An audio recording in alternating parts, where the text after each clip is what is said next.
അയാൾ കുറച്ച് മദ്യപിക്കുന്ന ആളൊക്കെ ആയിരുന്നു. അക്കാലത്ത് അത്ര സ്ട്രിക്റ്റ് ഒന്നും ആയിരുന്നില്ല. ഞാൻ ജോയിൻ ചെയ്യുന്ന സമയത്ത് അത്ര സ്ട്രിക്റ്റ് ആയിരുന്നില്ല. ഇപ്പോൾ ഒരു കാരണവശാലും നമ്മൾ ഡ്യൂട്ടിക്ക് പോകുന്നതിന് ഒരു 8 മണിക്കൂർ മുമ്പ് നമുക്ക് മദ്യപിക്കാൻ അനുവാദമില്ല.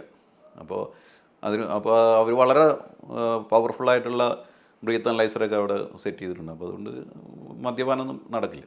പക്ഷെ അന്ന് ഇങ്ങനെ മദ്യപിച്ച് വരുന്നവരൊക്കെ ഉണ്ടായിരുന്നു.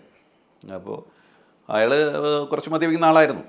പക്ഷേ അതുകൊണ്ടൊന്നുമല്ല, രാവിലെ ഒരു കുട്ടി പാല് മേടിക്കാൻ വേണ്ടിയിട്ട് പോകുന്ന ഒരു കുട്ടിയായിരുന്നു അത്. ആ കുട്ടി ട്രാക്കിൽ കൂടെ നടന്നു പോകുമായിരുന്നു. നേർരേഖയിലായിരുന്നു. ഹോണടിച്ചു ഞാൻ കുറേ. കുട്ടി തിരിഞ്ഞു നോക്കി. അതൊരു 10-12 വയസ്സ് കാണും.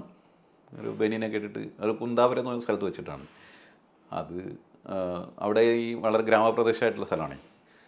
അപ്പോൾ കുട്ടി തിരിഞ്ഞു നോക്കിയെങ്കിലും പക്ഷെ മാറിയില്ല. എന്തുകൊണ്ടാണ് മാറാമെന്ന് എനിക്കറിയില്ല. തട്ടുകയും ചെയ്തു. പക്ഷേ ലോക്കോ പൈലറ്റ് അത് മെസ്സേജ് കൊടുക്കുന്നുണ്ടായില്ല അന്നേരം. അതിനുശേഷം ഞാൻ പുള്ളിയോട് ചോദിച്ചാൽ പുള്ളി ഒരു വളരെ മോശപ്പെട്ടൊരു പദം പറഞ്ഞ് അത് മറന്നു വെക്കൂ എന്നുള്ള രീതിക്കാണ് പുള്ളി എന്നോട് സംസാരിച്ചത്.